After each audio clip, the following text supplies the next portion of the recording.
orang-orang yang di luaran sana, jangan bilang kubu sebelah, pokoknya di luaran sana nanti jadi sensitif. Saya tuh pernah ditanya satu pertanyaan sangat ekstrim. Ini karena ada paman saya, nanti tak mintakan jawab. Itu sangat sensitif. Yaitu orang-orang kota pernah tanya saya, Pak Bahak, kenapa ada hadis mangqala la ilaha illallah dakhalal jannah wa in zana wa in sarqa. Itu kan ekstrim.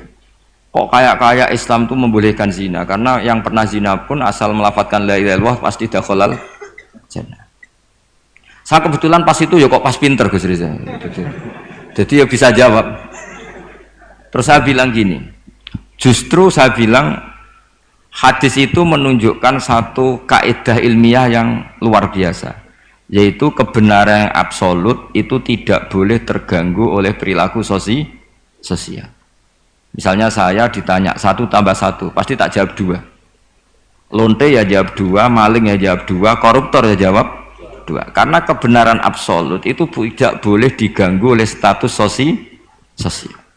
Sehingga orang yang pernah zina pun melafatkan 1 tambah 1 2 ya sah. Yang ketua wali juga sah, wali biasa ya sah, setengah wali juga sah. Karena kebenaran absolut adalah kebenaran yang siapapun pasti mengatakan demikian. Yang ketangkap KPK ya bilang 1 tambah 1 2, KPK-nya bilang 1 tambah 1. Nah, eksistensi bahwa Allah sebagai Tuhan itu eksistensi yang absolut. Sehingga harus sah meskipun dikatakan orang yang pernah zina. Akhirnya saking keramatnya Gus, terus nganggep pulau guru nih Gus. Terus ngaji sama saya sampai sekarang. Nah, saya berharap produk-produk Al-Makhrusiyah itu sampai seperti itu.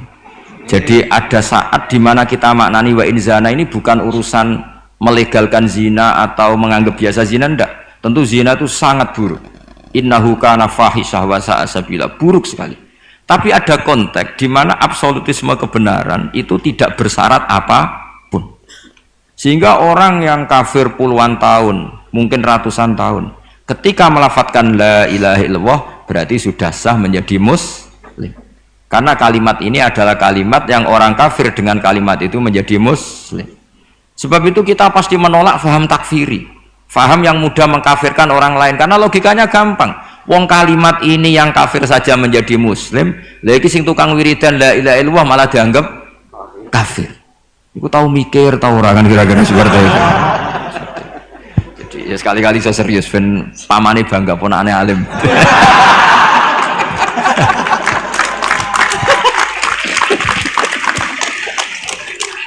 Jadi saya terpaksa ngetokno alim saya ben paman bangga gitu. Ponakanku ya alim pemenang pamane.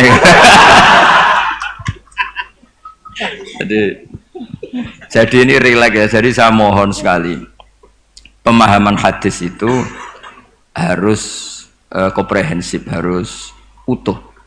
Sehingga zaman itu bukan sekedar kita. Abu Dzar itu sahabat yang khusyuk itu ya protes. Yang benar ya Rasulullah, masa wa in zana wa in saraq. Diulang lagi. Yang benar ya Rasulullah, sampai Nabi mengatakan 3 kali. Lama-lama Nabi sampai agak keras nadanya, ngendikan ala rohmi anfi Abi Dzar. Oh dasar wong grumbung kandani ra ngandel gitu. Karena Abu Dzar itu orang khusyuk, beliau tidak siap kalau orang yang pernah salah seperti itu kemudian tetap dakhalal jannah atau sah melafadzkan la ilaha illallah.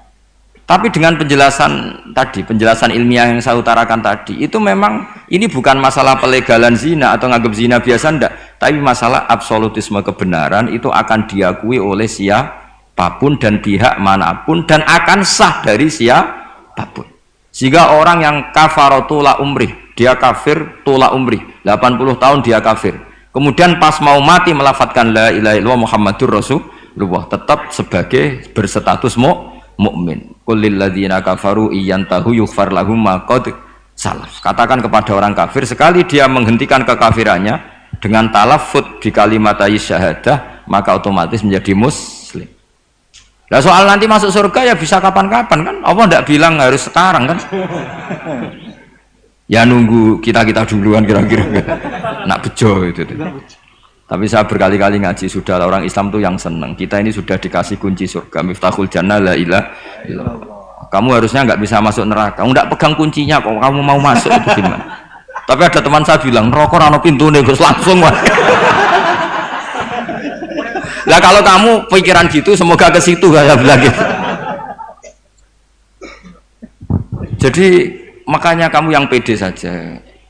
Umumnya orang itu kunci itu rahasia. Ini sudah dikasih tahu sama Kanjeng Nabi, itu Miftahul Jannah.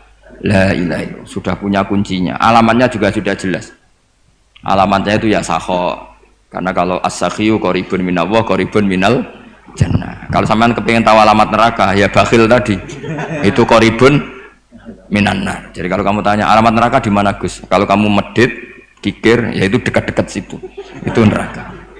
Nah saya nggak di dekat-dekat situ, makanya saya nggak tahu neraka di mana saya tahu. Jadi saya mohon sekali, dibalik saya sering guyon sama Gus Riza Gus Im, kita ini membawa sanad yang berat, karena di sini ada zuriatnya Kiai Makhrus, ada zuriatnya leluhur saya, harus zuriatam ba'duha mim. Jangan sampai buyut-buyut kita yang sudah meninggal statusnya rubah karena ulah para cucunya, kayak yang dialami tadi Yahuda bin Yakub bin Ishak bin Ibrahim. Nah kita tidak pernah tahu Yahuda itu apakah agama, apa marga, itu masih jadi perdebatan. Karena kalau kamu kritik sebagai agama juga nanti repot, karena ada ayat innalladzina amanu walladzina hadu wan nasara wassofiin. Terus man amana billahi wal yaumil akhir. Artinya ada ayat di mana orang-orang iman dan orang-orang hadu. Nah, kalau hadu ini kamu anggap satu faham agama, nanti repot. Masa Yahudi kok disejajarkan innalladzina amanu walladzina hadu? Makanya ini jadi perdebatan para ahli tafsir. Makanya ada ahli tafsir maknani innalladzina amanu walladzina hadu lan wong sing tahu Yahudi. Ini balaghah bi'tibari makana. Pakai status dulu. Mau tidak mau secara bahasa memang seperti itu. Misalnya ada preman tobat di tangan Gus Riza, mesti bilang, Gus iki preman sing wis tobat. Jare wis tobat kok diarani preman, itu namanya bi'tibari makana. Jadi dengan status yang dulu. Iki wong kafir tapi saiki wis Islam. Lho wis Islam kok diarani wong kafir. Ya, ada yang maknani sehingga gak perlu kamu jadi orang liberal yang menyamakan semua agama terus dalil innalladzina amanu walladzina hadu wan nasara wasobin man amana. Semua agama itu sama. Buktinya ayat itu sama, pakai wawu ataf. Iku ora tau ngaji tafsir Mbak Gus Riza kira-kira gitu. Kalau sudah ngaji tafsir insyaallah enggak akan seperti itu. Jadi ayat itu ada ilmunya. Dan alhamdulillah di pondok sini, di pondok Lirboyo juga diajarkan ilmu balaghah. Jadi kadang penamaan itu bukan sekarang tapi bi'tibari makana. Ngitung dulu. Paham ya? Kayak kita mengatakan ini kafir tapi sudah Islam. Itu paradok enggak? Wong sudah Islam kok dikatakan kafir. Iki dhisik santi goblok, saiki wis pinter. Goblok.